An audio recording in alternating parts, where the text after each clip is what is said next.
வணக்கம்.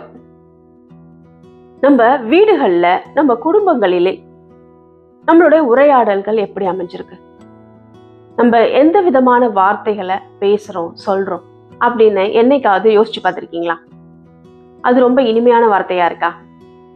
உரையாடல்கள் இனிமையா அமையுதா? இல்ல ரொம்ப கோபத்துல போய் முடியுதா? அதை பத்தின ஒரு பதிவு தான் இன்னைக்கு. நம்ம என்ன சொல்றோம், எதுக்காக சொல்றோம் அப்படின்றது முக்கியம் இல்லை வாழ்க்கையில. எப்படி சொல்றோம் அப்படின்னு தான் ரொம்ப முக்கியம்.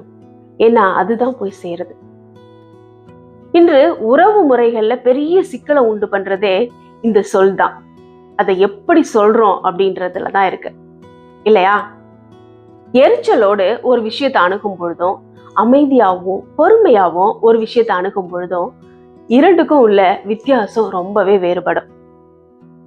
ஒரு நல்ல புரிதல் தான் உறவு முறைக்கு அடித்தளமா அமையுது.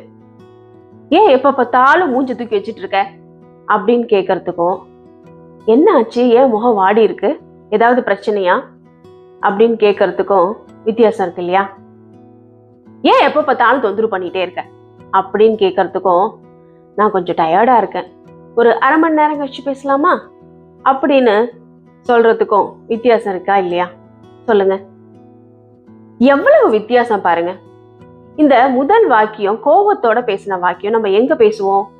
நம்ம வீடுகள்லயும் நம்ம உறவுகள்லயும் தான் அதிகமா அதை பயன்படுத்துவோம்.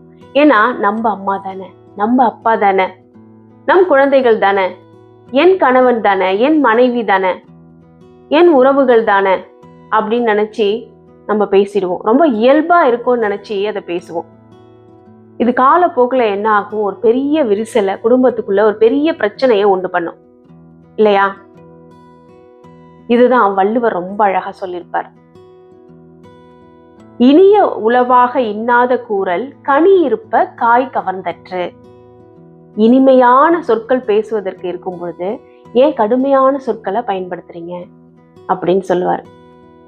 பழுத்த இனிமையான பழங்கள், சுவையான பழங்கள் இருக்கும் பொழுது ஏன் கசக்கும் இந்த காய்களை உண்பதற்கு சமம் அப்படின்னு அந்த குரல்ல சொல்லியிருப்பார்.